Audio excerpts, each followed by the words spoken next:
we interrupt your regularly scheduled programming to bring you a special presentation of Two Nerds, a podcast. Your home for everything movies, music, video games, and everything in between. With your hosts, Bunny the Bruiser, and Dynamite Jared Latching.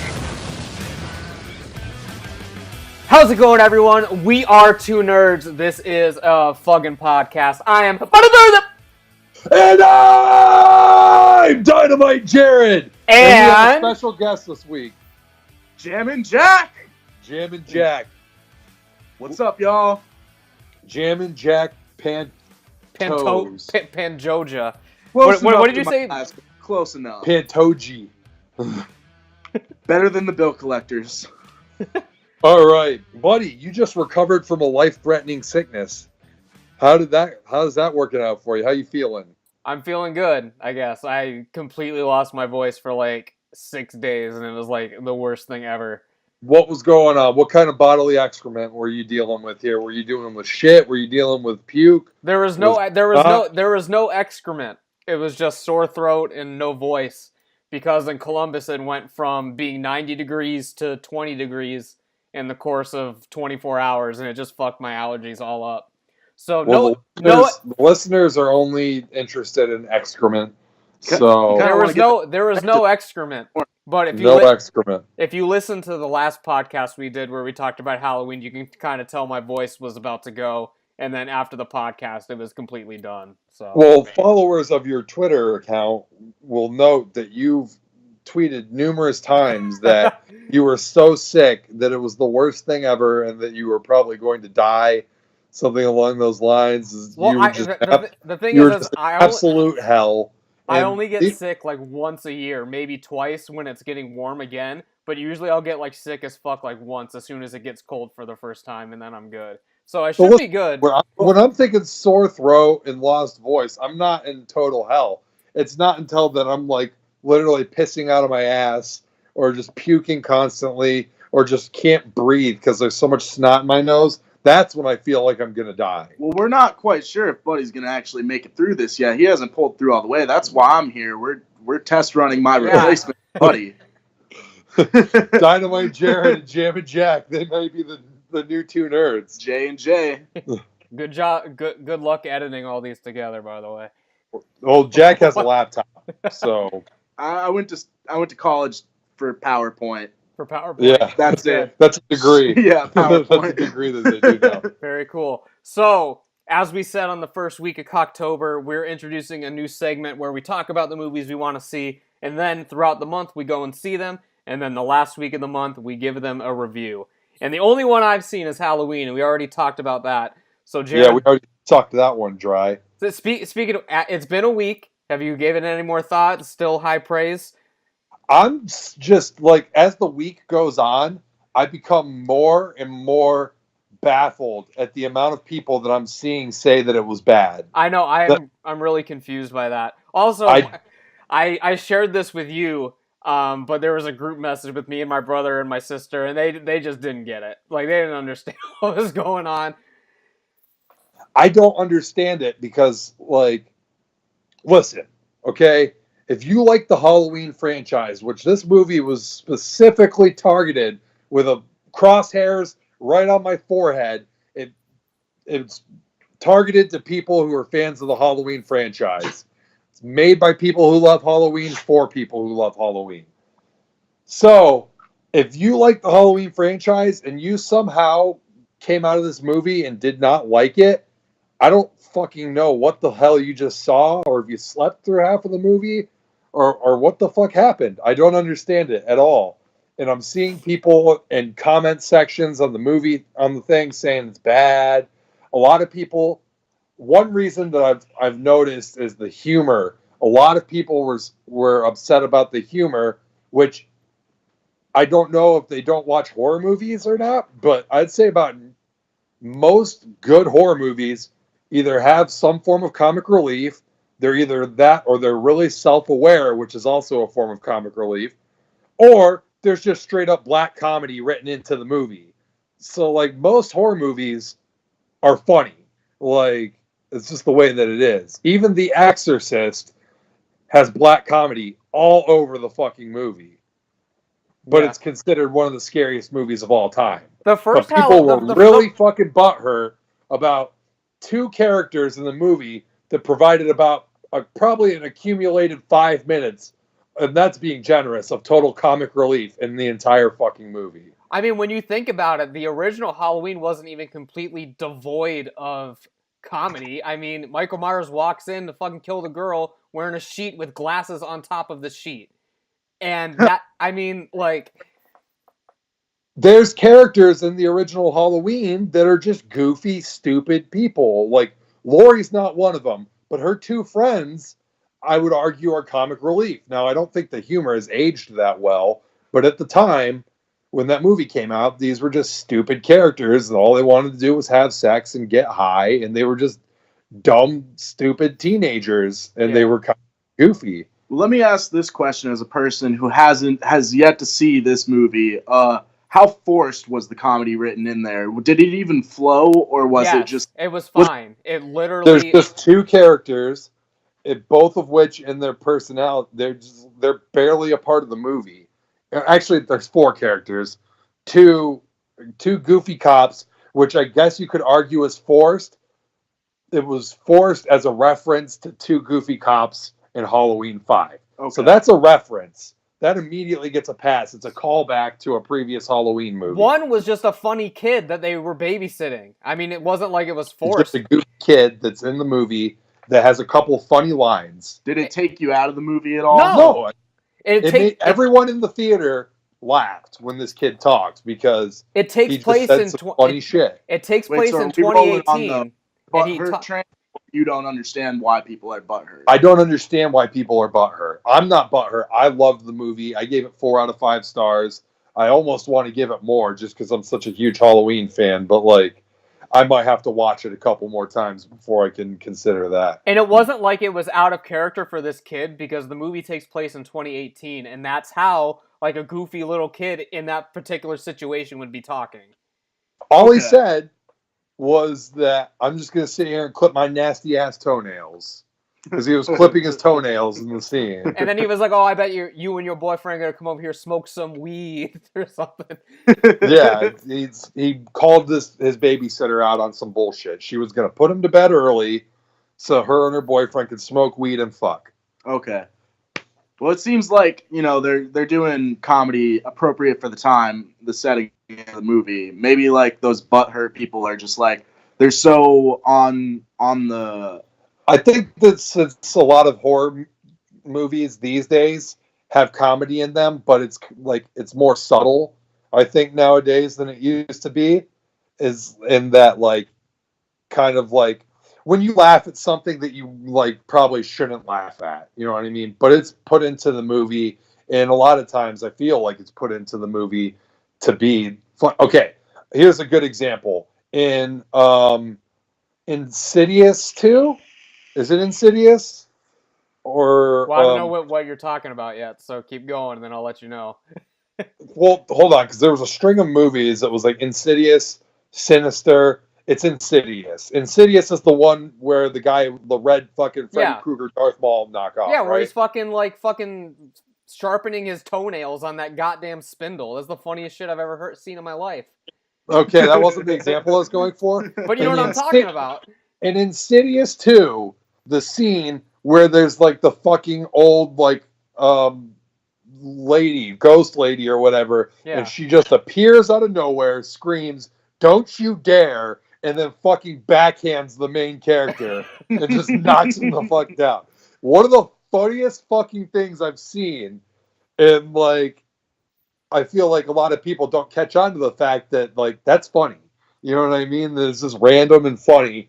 So in horror movies these days, and there's some horror movies like Mama, which is absolutely fucking terrible. That movie was so fucking garbage. And one of the reasons why it was bad is because there was no fucking humor in it. There was no personality in it.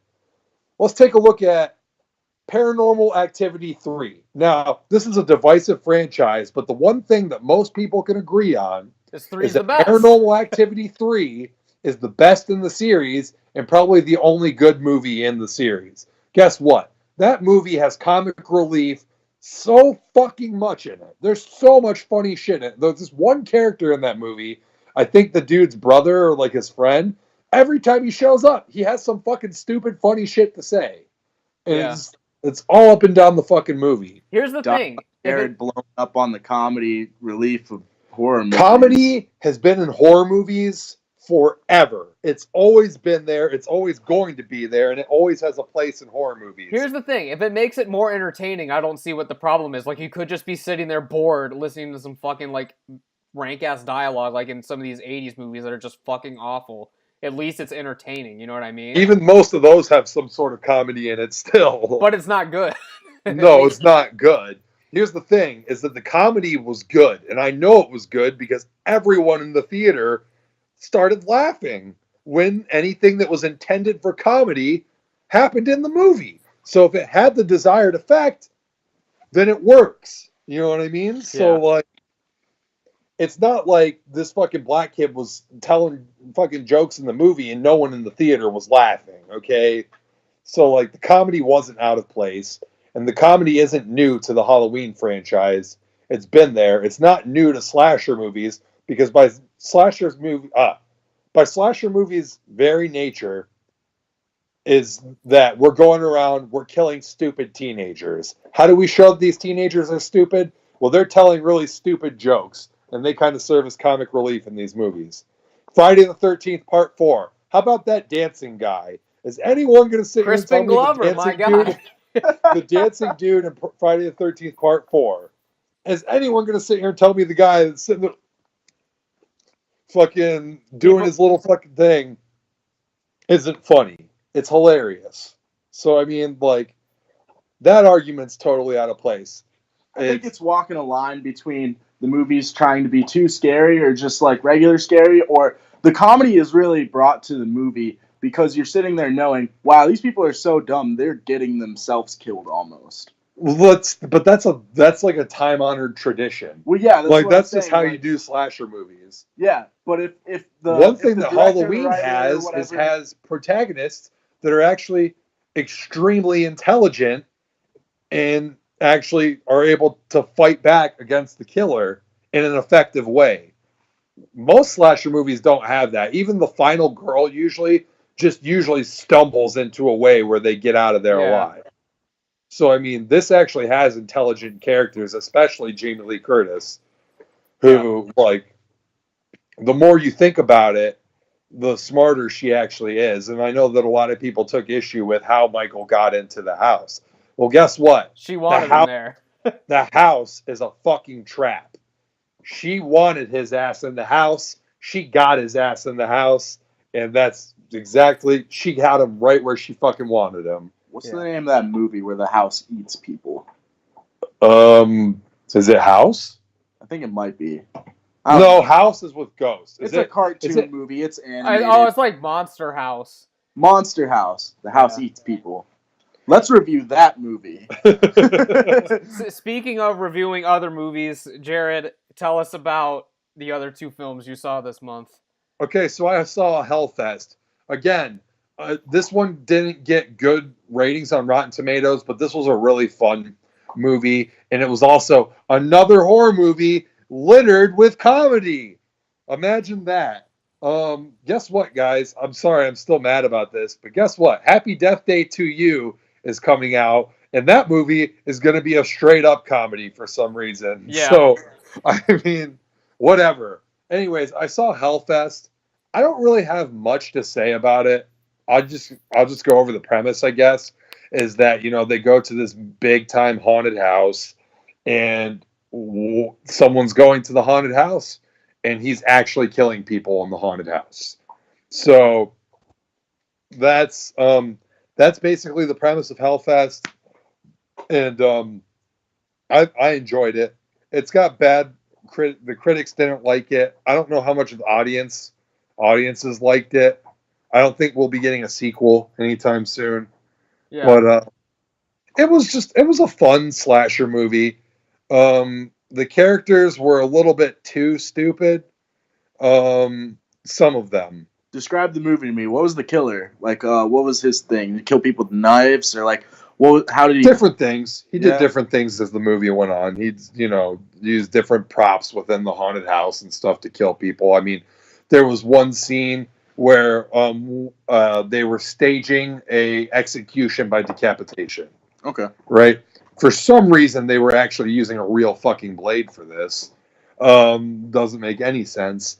But what they did is somehow they replaced the head with a mannequin head, like how Alice Cooper used to do it in his concerts, right? So they did an Alice Cooper recreation with somebody from the audience. So one of the main cast members in the movie volunteers for this decapitation. And so they do the fake decapitation, whatever, and then they close the curtain on the stage. And then, the killer is there, right? So he is supposed to be the one that's letting her out of the guillotine. But he doesn't do that. He ties her in more and then actually drops the blade on her. But it doesn't actually decapitate her because it's not that sharp of a blade. Mm-hmm. It goes into like the back of her neck and creates like a wound. And she actually gets away until he does track her down and stab her. Damn, so there's typical stabs, and then there's other things that happen. Was he just a dude, or was he like some kind that's actually the buddy. Are you going to see Hellfest ever? I'll probably rent it when it comes out. Well, I guess I'll spoil the ending for you because it's not like a plot twist or anything. I'll just take my headphones off. And then when you're done talking, wave your arms and I'll put the headphones back on. I'll just do that, all right? Okay. I'm not opposed to spoilers. Go ahead and lay it on. Okay, so basically the twist at the end of the movie is... Spoiler alert for the audience. Is that the guy is a super normal dude that just goes out to haunted houses and kills people. At the end of the movie, it's him in his house. He's putting his mask that he used away. He's got several masks for each haunted house that he will go to because he goes to different haunted houses and kills people. And then at the end, he puts his mask away. He walks in. You never see his face. You see the back of his head. And then his daughter, a little girl, comes up. She's like, "Daddy, you're home," and gives him a hug and everything. Okay. So he's just a normal guy. He's a father, like everybody else. He blends into society. So he goes away with and kills people. Yeah. So they leave it open for a sequel. They leave it open, yeah. But I feel like it's also trying to give like a deeper message there too. It's like that a killer could be any one of us. You know what I mean? Yeah. So, that's the real psychotic element. Is that you flip a switch and you go to murdering people and then you go home and wipe kids. So there's no way to tell this guy, this loving father. You know what I mean? With his daughter and everything, you see him, but actually he could be some guy that goes out and kills people to get his rocks off. Gotcha. So. Anyways, so that was Hellfest, and I enjoyed it. And then everybody dies, and the murderer goes to jail. Okay, I'm back. No, just kidding, buddy. Buddy just put in his headphones again. Yeah. So, all right. So then I saw that, and you can go ahead and spoil Venom. I don't give a fuck. So. Oh man, buddy! At the beginning of this, you were saying you were super excited for Venom, man. At the beginning of the month, I was. Birds floating in the wind. Okay, so listen, here's the thing with Venom is that it did Venom better than Spider-Man 3 did. Like, that was fucking hard to do. I quite enjoyed that movie. Spider-Man 3? As a 9-year-old. Well, there you go. So, Venom, man. So, I didn't totally hate it, but I didn't love it or very much like it either. It was really badly written. Well, apparently, so I watched a lot of YouTube series talking about the making of these movies and stuff, Marvel movies and stuff. I'm a huge fan. But apparently, from the interviews I've watched of Tom Hardy and stuff, he was very dissatisfied on how they cut and edited the movie after they decided to make it a PG-13 rating. He said that his favorite 40 minutes of the movie was on the cutting room floor, and in the visual interview that I watched about it, he did not have a happy look on his face.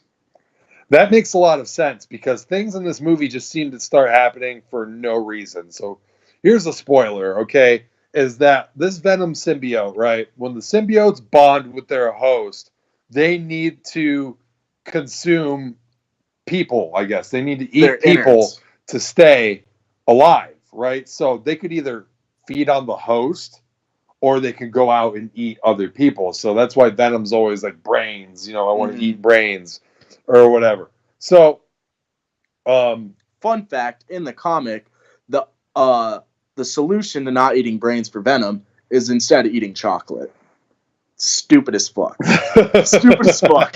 Go back. I probably knew that at one point in time because I used to do a lot of research on that character. Yeah, in Marvel Comics, at one point, after like Lethal Protector, he's kind of an anti-hero. They're just like, Shield's just like, oh, we'll just give him chocolate and he's a good guy now. I feel like they had to retcon that because as an anti-hero, he can't just go around killing people anymore. Yeah. So he can kill villains, but I mean, in this movie, he wants to kill everybody, right? Because, Venom does? Yeah.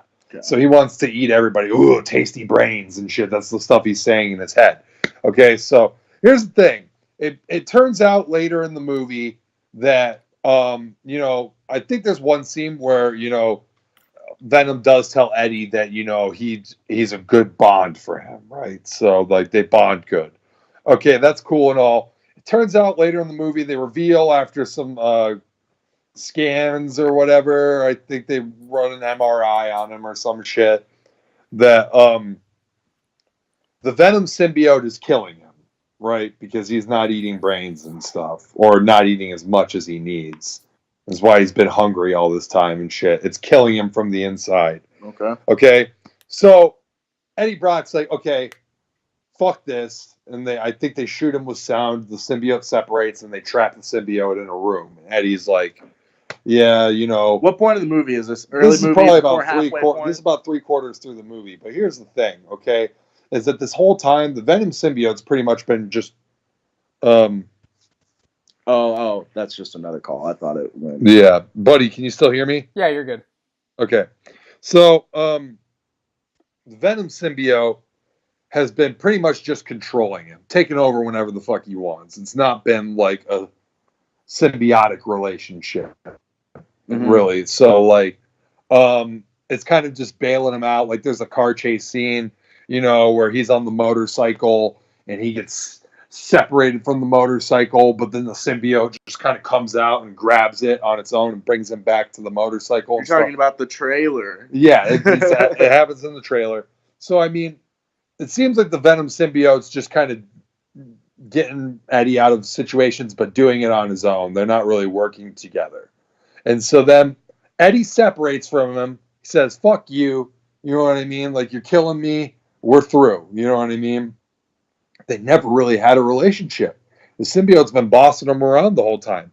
So then later in the movie, She-Venom comes out. It's Eddie's ex-girlfriend. Oh, my Lord. She just comes out of fucking nowhere, right? Jesus There's Christ. a scene where it's like, she's like standing like in a place and the symbiote's leave it to fucking Sony to shove 9 fucking characters into a movie. Eddie's about to get fucking killed by the secret corporation or whatever, and then She-Venom saves them. She's in there for about 3 seconds before the Venom symbiote leaves her and goes back to Eddie.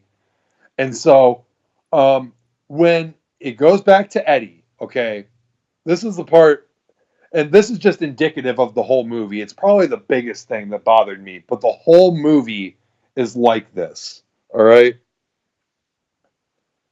The Venom symbiote comes back to Eddie, all right, and then tells him about Riot, the Riot symbiote that's trying to destroy the planet or take over the planet or whatever his big evil plot is. Yeah. He tells him, okay, why are you telling me this now? Because I'm going to help you. Okay? Why are you helping me? I like you. Like I'm starting to like you.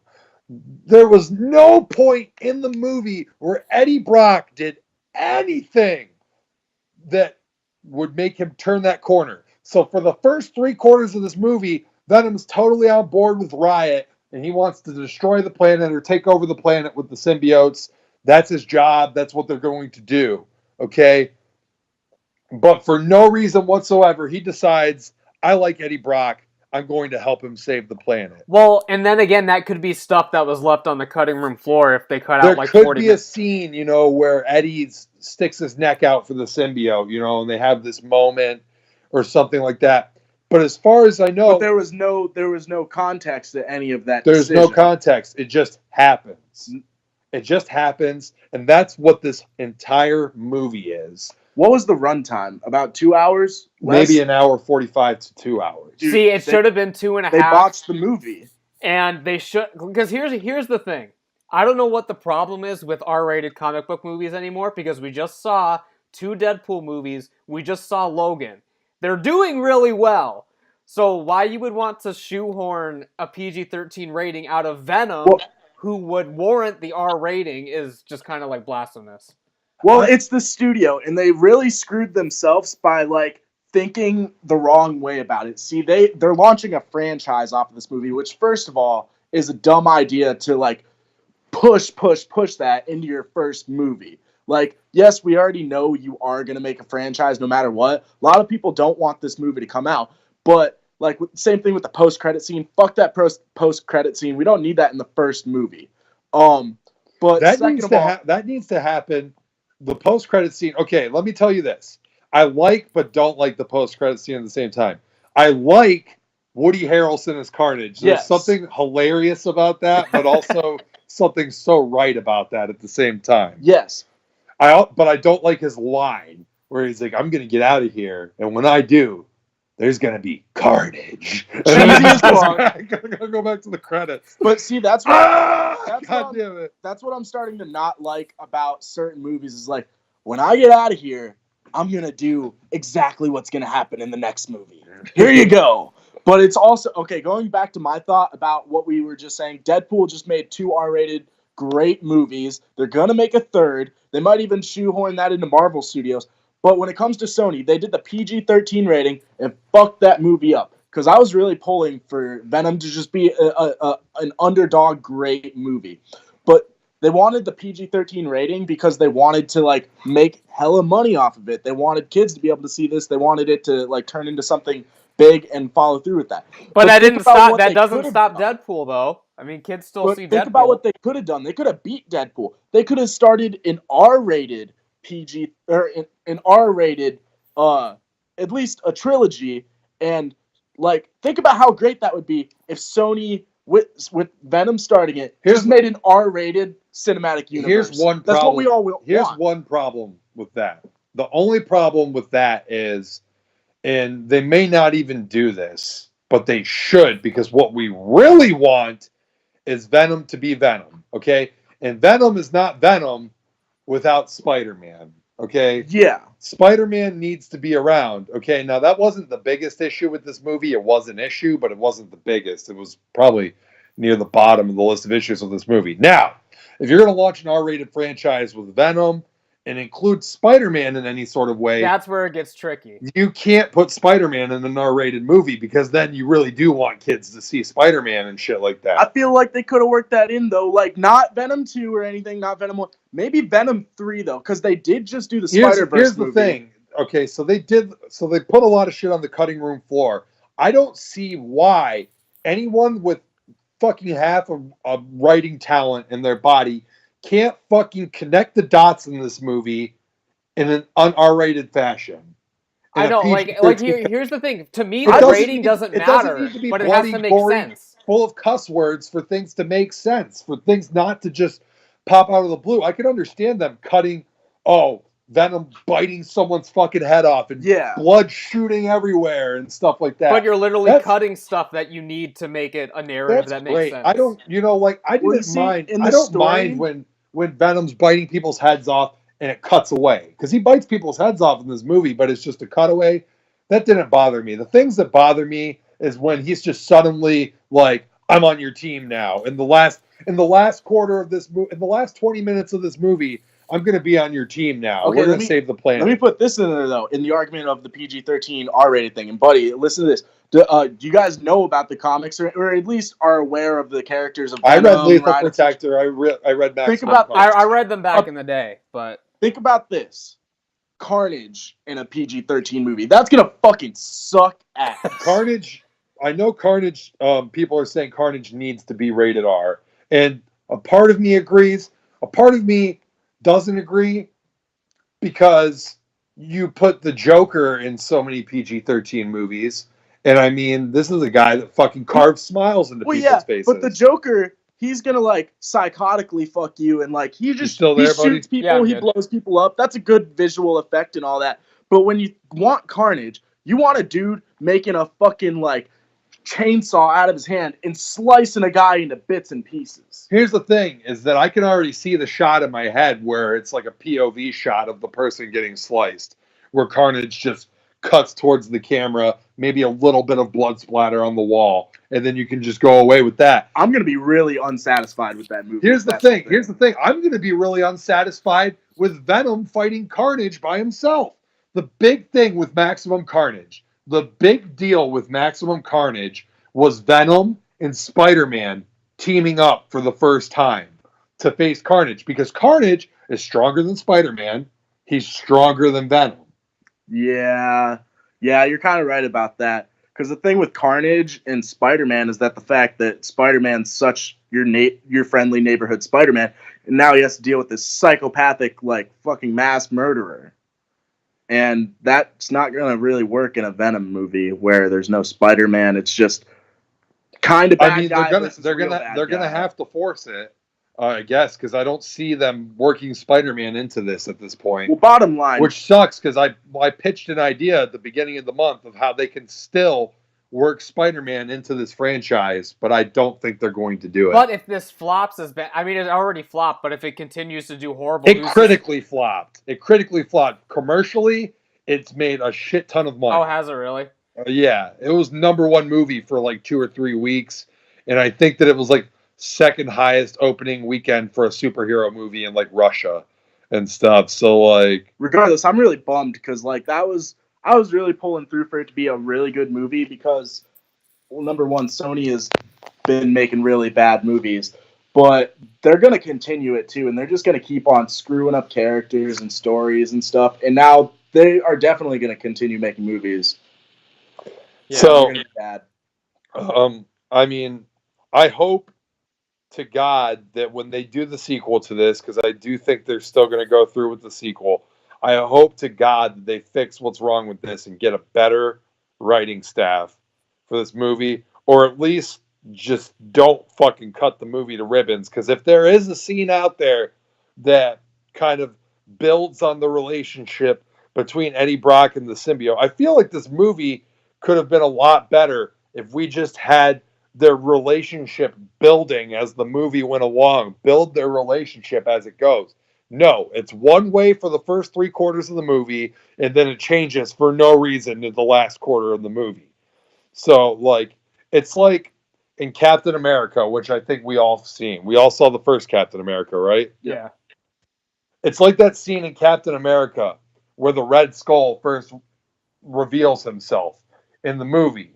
They just fought. He's just this guy, and then like the bridge between them explodes or something. They're separated. But before this guy leaves, he's just got to peel the skin off of his face. He's just got to do it. Just, like, I don't even think they've talked about the Red Skull at all in this movie. He might have been mentioned that once. Actually did make sense because he's like, "Don't you see, Captain?" And I just watched this the other week. Actually, he's like, "Don't you see, Captain? We're the same." And then he pulls off his mask to reveal that they are exactly not the same. One's got a red just face. Out of fucking nowhere. By the way, Captain America, I'm the Red Skull. I'll see you at the end of the movie. Yeah. Right? That is what like this entire Venom movie was. Were just things happening with no sort of like anything to fill in the gaps. How is the acting? I mean, Tom Hardy's Tom Hardy. He's good, but it's like they didn't. Let's talk about the other characters though, because Riz Ahmed, how's his performance? But I want to know how the supporting characters, like his girlfriend and stuff, how did that make the movie? They're okay. Like no actor jumps off the screen, not even Tom Hardy, because Tom Hardy's not given anything so to it was do. Bland. It was all bland. Tom Hardy's given to do for the first 3/4 of this movie is to get his ass saved by Venom and to fucking puke all the time, like puke or be like really sick. Sounds like my Saturday night. You know, Sorry about most that one. most That was lame. most of the movie he's just like in a cold sweat, like fucking like freaking out. He's forcing like this kind of New York accent that's just not really working. Even though Eddie Brock's from New York, I get it.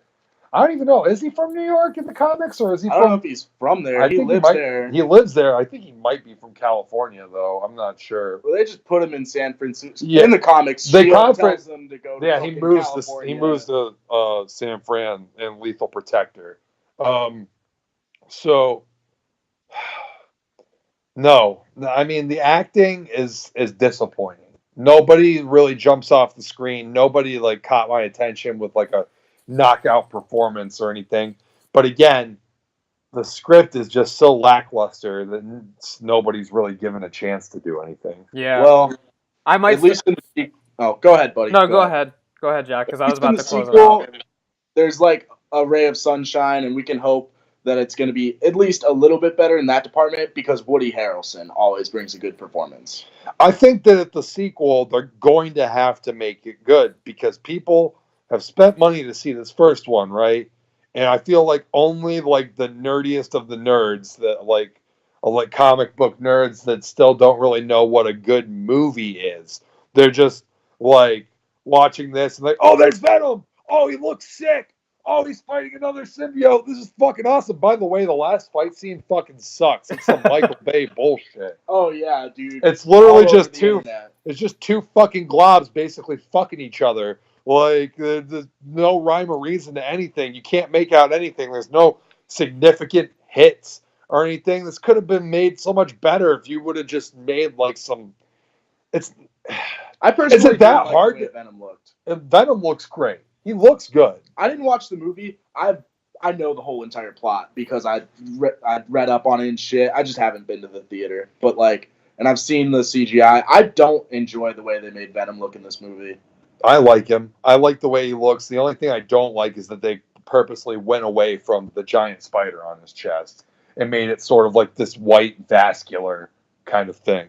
He looks like a giant CGI blob. Well, I like I mean, his what smile, else are you gonna I make like him- his face. What else are you gonna make him be? I mean, is you gonna fucking make a Somewhere- practical fucking No, animatronic But Venom somewhere suit? in between this Venom and Spider-Man 3 Venom in the look, besides the fact that Spider-Man 3 Venom is puny, but like somewhere in between the two, because he looks like somebody just took a fucking mannequin and dipped him in a blob of tar. And then CGI'd it. Here's the one thing that that's I just do the like state of about Hollywood Spider-Man today. 3 Venom is that there were scenes with practical effects where they made a practical suit for that costume. I think it would not have been hard, and it would have been a better like design to try to make him look more like 90s cartoon Spider-Man. Yeah. I thought he looked great. Aside from being a big CGI like thing, but I mean, again, I don't know what else you can do Yeah. for him. Yeah. He's so like shooting tendrils out What you and got, stuff buddy? like that. Yeah. Well, we could probably go on about this all day, but Jack, I And heard, only one of us has seen the fucking movie. yeah. But Jack, I heard that you've seen a movie this month that you wanted to talk about. Well, actually, I've seen 2 movies this month. One of which I forgot about. The One of them was. Babysitter? Oh yeah, The Babysitter. See, when you said that earlier, I was thinking of the Jonah Hill movie, The Babysitter. I was like, I didn't fucking watch that movie this month. That movie, which it is a hilarious movie. By the way, But there's no, we another. watched The Babysitter. We Yeah, talked we about did. That was fun. But before we get into that, there was one more movie that popped out this month that I really want to see now. Mid '90s, directed by Jonah Hill. Oh, yeah, I That wanna looks see really that. good. Yeah. I really want to that. see that. I proposed it to Mii-chan like 1,000 times, and she doesn't seem that interested. Did you see Damn. the extended I might have to trailer? go see it like by myself because it looks like it. No, I didn't see an extended trailer, but it looks like such a movie that I would just love so much. I just love like these fucking like coming of age like movies with like and like the setting and everything just interests me because that's my childhood. Like Yeah. that's when I grew up. You know what I mean? So just like everything about it just seems so cool. I like that it was shot 4:3 instead of like widescreen. Like it's shot like if you shot it in the 90s on like an actual like camera that's like not widescreen, you know. Mhm. What's Mhm. this? What's What's Up Rockers. Have you guys ever seen that movie? No. It's giving me vibes of that movie, which is another movie that's kind of about like this group of kids that like skateboards and stuff, and like it's by the same director as Kids. I don't know if either of you guys have seen Kids. No. Okay, well, I mean whatever. They're both good movies. You can check out whenever. This is Jonah Hill's first. I think they did. I movie, think right? he Yeah, also this is his did. first directing movie, yeah. I think he also did Gummo, which is maybe something other people have seen. It pops into my head, but no, I'm thinking Gumby. Whatever. Very different. Anyways, go ahead, Jack. Mid 90s. I want to check it out, but I haven't yet. The Babysitter.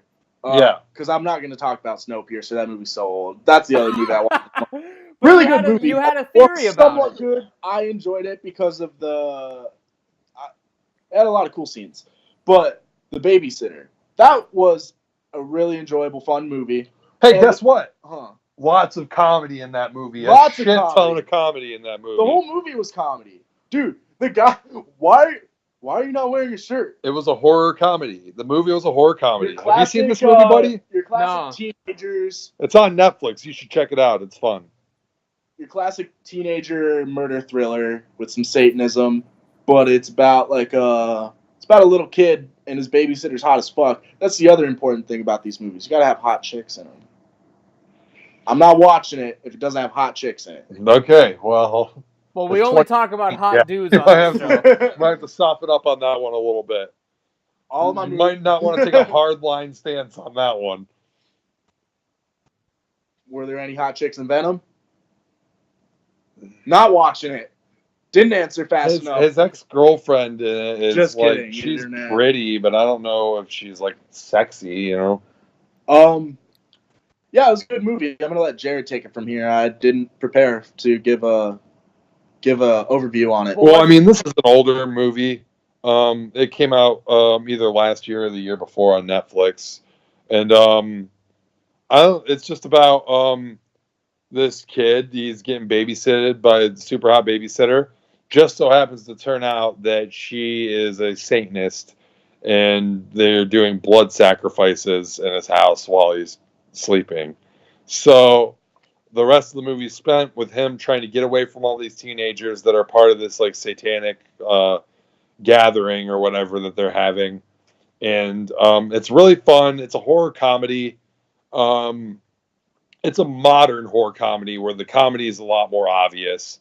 They really play on But there's the generic There's a couple of pretty tense moments in it There too. is. So I mean, like, it's fun. It plays off of the generic teenage horror vibe. Like there's the hot babysitter, there's the cheerleader, there's the jock, there's this Asian schoolgirl, and the black guy was so funny. Oh, he was so good. He was so fucking funny. I was telling Miria about that the other day. I was like, that guy, every time he said something, I was just cracking the fuck up. Yeah. When the kid was like, when he's like, why were you trying to sneak out or whatever? And he was like, I was going to go out to the woods and smoke. She's like, you don't smoke. He's He's like, no, I was going to smoke pot. And then the black guy was like, you wasn't going to share with your boy? I know. That's so fucking funny. Anyways, The Babysitter, if you guys haven't already watched it, go check it out on Netflix. Go check it out, buddy. It's fun. Very Yeah. good. Not too long either. You know how you're sitting through a movie and it drags on and shit. This one's very well paced. Have you seen it, buddy? No, I haven't seen it yet, no. Oh, you just watch it. It's really good. Yeah. Well, as you guys know, it is Cocktober, and Jack is our guest on the show today, so he is going to be picking our category of who we will be discussing in our poll this week. So, Jack, hit us with it. We're gonna be discussing we're going for sexy, right? Yeah. Okay, what did I say earlier? Oh, The we're gonna be sexiest- going for the sexiest action movie cops that you've seen in action movies. So go ahead and load up your fucking guns, pull out your badge, whatever. Cock it for Cocktober. Cock the gun for Cocktober and hit that fucking music. Can I start this off strong here? Yes. It's not exactly an action movie, but I feel as if we need to give an honorable mention to Paul Blart. Bro, that was my number 2. I was going for my number 1, but that was the other one. I thought I was going to shock you guys with that. Yeah, damn it. The ironic pick, Paul Blart. You beat me to it. All right, so buddy, you sent a shock in the system as fucking Undisputed Era would do. So I will go ahead and throw out who. It's not my pick, but I feel like this is the cop you were thinking of earlier. So I'm going to go ahead and throw this out. The T-1000. See, that was an original thought, but he's not actually a cop, though. That's what I'm saying. He counts, but he doesn't. I think police uniform. Is that enough to make the pass for you, Jack? Yeah. All right, police uniform counts. If you guys want to pick T-1000. Also, what they're doing. I mean, T-1000 is. He was. Okay, so what's that actor's name? He did. What's that actor's name? Robert Patrick. Robert Patrick. I didn't want to say that because I always get him and Patrick Stewart mixed up for some reason. I thought you were going to say you get him and Robert Pattinson mixed up. But Robert Patrick was originally a cop in that movie. In T-1000. No. T-1000 came out as Robert Patrick, but then he killed a cop and assumed like his uniform. Yeah. Okay. The cop has to be doing cop things. Like you can't pick like fucking Channing Tatum. He does do cop things. He pulls people over and says, "Have you seen this boy?" Yeah, exactly. So that counts. Me, Bruce Willis and Die Hard. Okay. Are we talking bald Bruce Willis and later Die Hards, or are we talking first one with receding hairline? First one. Okay. Still a young buck. Well, not so young, but like not old Bruce Willis. Did I ever show you my Bruce Willis vinyl that I have over there? Did he make an album? Dude, he's got like a couple albums. Before he was an actor, Bruce Willis was like in a fucking like blues band. Is it good? The album's like passable. Cool. What's he doing it? What is he sings. Nice. Yeah. I'm definitely gonna listen to that. Yeah. It's cool. Maybe I'll put it on after Ricky leaves. Gonna get our Willie's Willist for Cocktober. Yeah. Anyways, buddy, you got anybody? I mean, I have a couple. I mean, well, throw some out there, brother. I don't know what your pick is, so I don't really Well, just throw some out there. We always have to discuss it before we make our picks. We got to discuss options. Okay. How about literally Al Pacino in Serpico, or Al Pacino in any other movie where he plays a cop? Is Al Pacino sexy though? I would argue yes. I don't know. I don't see Al Pacino as like a sex figure. And I don't see him as ugly enough as being an ironic pick either. He was definitely a sex symbol in his day. In Scarface, you think so? I'd have to agree. I think he looks a little too short to be a sex symbol. Well, I mean, coming from a guy who's 6'2" over here. Listen, what about... Listen, man, you've obviously never seen Danny DeVito, so don't get me started on short sex symbols. God, I always forget this actor's name. Did Danny DeVito ever play a cop? I'm pretty sure he was in a cop outfit on it. He did! Danny DeVito's my pick. In It's Always Sunny in Philadelphia, where they did the Serpico thing, Danny DeVito. So this isn't action movie cops anymore. This was an action movie. Agent Jack Bauer, the cat cop, fucking jumped out of a burning building. Danny DeVito as a cop. I don't know what season it is, but It's Always Sunny in Philadelphia, where Dennis and Frank, they get cop costumes, they drive around in the cop car, they got a cat in a cop costume called Agent Jack Bauer, does some badass shit. Yeah, Danny DeVito for me. Sorry for cutting you guys off. I got real fucking excited about Danny DeVito in a cop costume. How about... Will this count? Oh, okay. Will this count? Would a secret agent count? I was gonna ask another one if it counts. We'll count Secret Agent just for the sake of discussion. If it's not your pick anyway, that doesn't really matter. All right, so Pierce Brosnan and James Bond. I haven't seen that. I'll let you guys. See, I'll give you James Bond. I can see that counting as a cop. I mean, he's a secret agent. You can go with Daniel Craig. You can go with Sean Connery. I mean, you got many options there. Do you think? I don't know if Sean Connery's. Is he that sexy until he got older? I think old Sean Connery is sexier than young Sean Connery. He's got like that, like just that old man, like gruff sexiness to him. See, okay, so I'm gonna propose another one that may or may not count. It's sort of a cop, but it's sort of an intergalactic cop protection.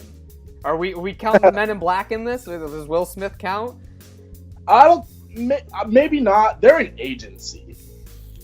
That's FBI. Well, if you're counting, Are they a government agency or are they just a secret agency? I don't think we know, but let's assume they're government. I guess. I don't Then know. I would go cop. Did they have badges? Did they flash badges? They always just flash the pens that erased your memory. But when they weren't saying, "Yo, we're the Men in Black," they were always flashing like government agency badges. Yeah, I think it might count. Okay, so you're going with Will Smith or Tommy Lee Jones? I mean, they both got their strong suits. I wasn't saying either of them were my pick. I'm just saying for the sake of discussion. How about this? Jackie Chan in literally any movie he's ever fucking been in. Chris Tucker, Jackie Chan, and Rush Hour. They were cops. I love Rush Hour. There's Rush Hour. There's fucking. I think he's a cop in Rumble in the Bronx. Jackie Chan is a fucking cop in so many fucking movies. The Spy Next Door. There's literally that was a good one. There's literally a movie that he's in, like called like what is it, like Super Cop or some shit like that. There's like 2 or 3 of them. Has he dropped that new movie yet? He's supposed to be doing a super serious movie. I'm excited about it. Jackie Chan. Ooh, I got a really good one, and you can't fucking say this doesn't count because it's literally in the title of the movie. Jean-Claude Van Damme in Time Cop. How about Psycho Cop? He's a cop, sort of. Wait, so how's this working? Do we got to pick a definitive pick for each of us? Yeah. Yes. All right. Mine is Danny DeVito because that. What was your original first pick? Bruce Willis. Okay. Should we go with Bruce Willis? It's your podcast. You could go. It's your pick.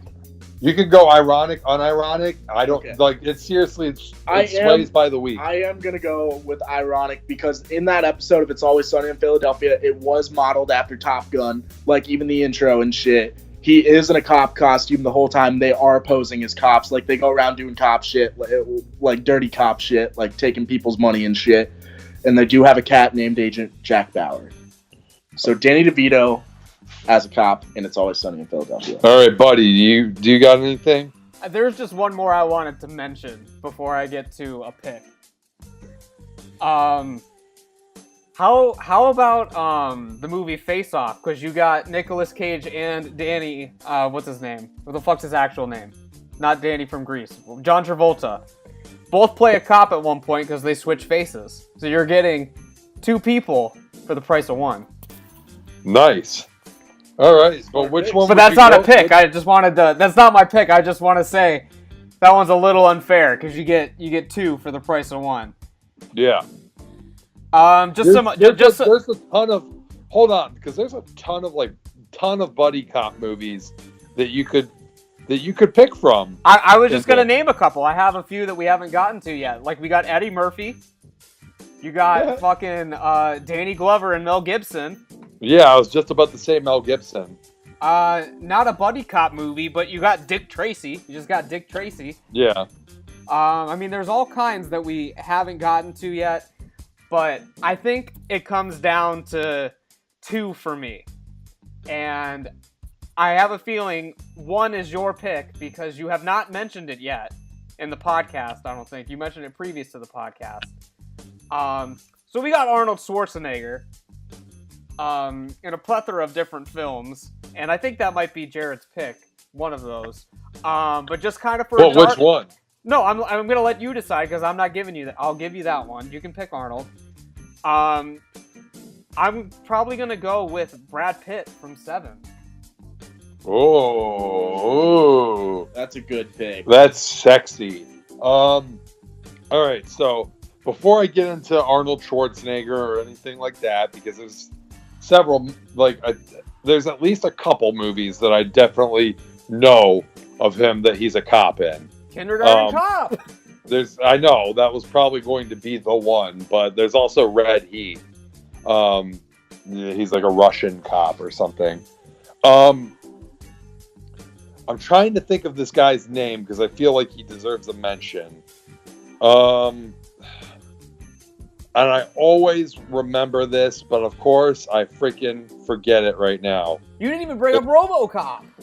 Oh, he's so fucking sexy. I feel like it goes without saying that he might even be my pick. Or even Ed 209 is technically a cop as well. So, oh my God.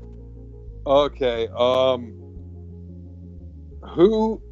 buddy, do you know offhand who directed Deadly Prey?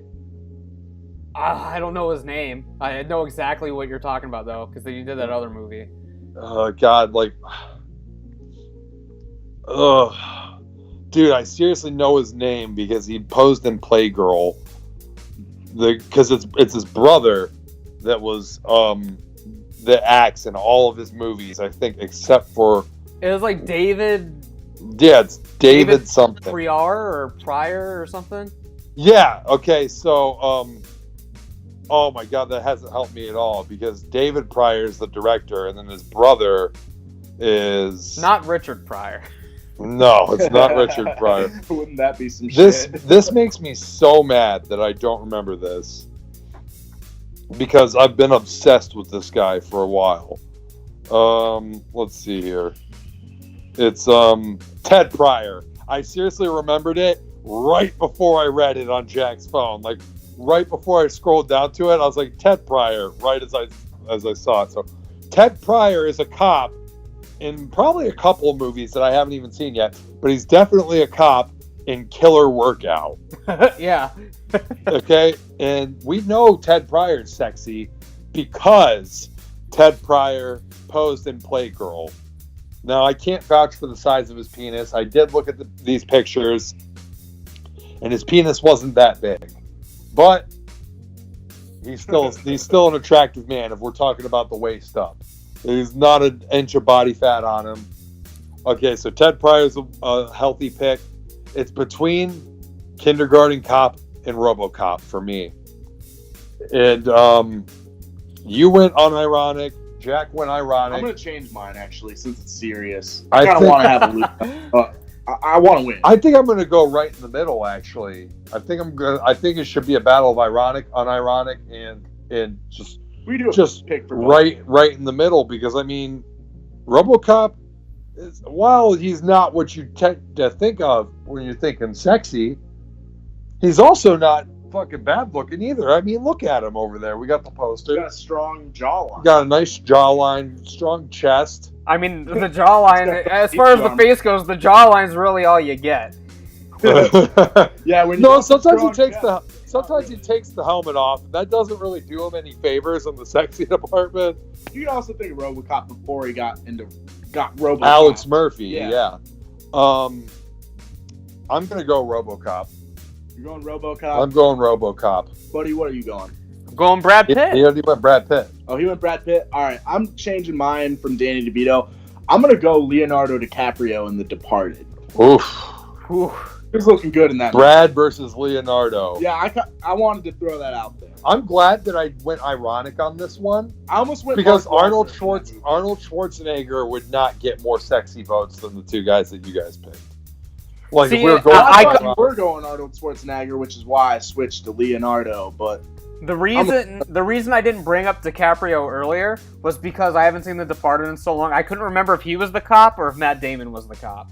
He is the cop. Well, he's the cop undercover as a gangster. Matt Damon is the gangster undercover as a cop. Yeah. But wouldn't Matt Damon still count as Jason Bourne? Yeah. Yeah, so if you want to go Matt Damon, you can still go Matt Damon. No, I'm going Brad Pitt, but I'm sticking to my guns. All right. Well, we got Brad Pitt versus Leo versus RoboCop. And in their respected movies that we named. By the way, I want to say this to the listeners out there. If you're just basing your thoughts on RoboCop, the movies, don't do that. Incorporate that, yes. But look at the actor himself. But also take a look at WCW. I don't remember the pay-per-view name, but make sure you watch Sting teams with RoboCop to get a full just idea of how sexy RoboCop is. Is that a RoboCop porno? No. I wish it was. No, that's a real thing that happened in WCW, a wrestling promotion in the 90s. They did a promotional angle where they were promoting RoboCop 3, I believe, by having RoboCop tag team with Sting. That sounds badass. Now, RoboCop can't really wrestle, so they had to hide him away for most of the match. So it was mostly a handicap match, but at the end of the match, because they trap RoboCop in a cage, so he can't wrestle. But at the end of the match, RoboCop bends the bars on the cage and comes through and walks to the ring, and I think he just scares off the heels. Yeah. Okay, well, with that, that's about all the time we have for this week. Make sure you follow all of us on Twitter, Instagram, subscribe to the channel, all that. Everything is down in the description below. Jack, thank you for coming on the show. And thanks for having me, buddy. Good luck in the poll. And we have been 3 Nerds. This has been a podcast.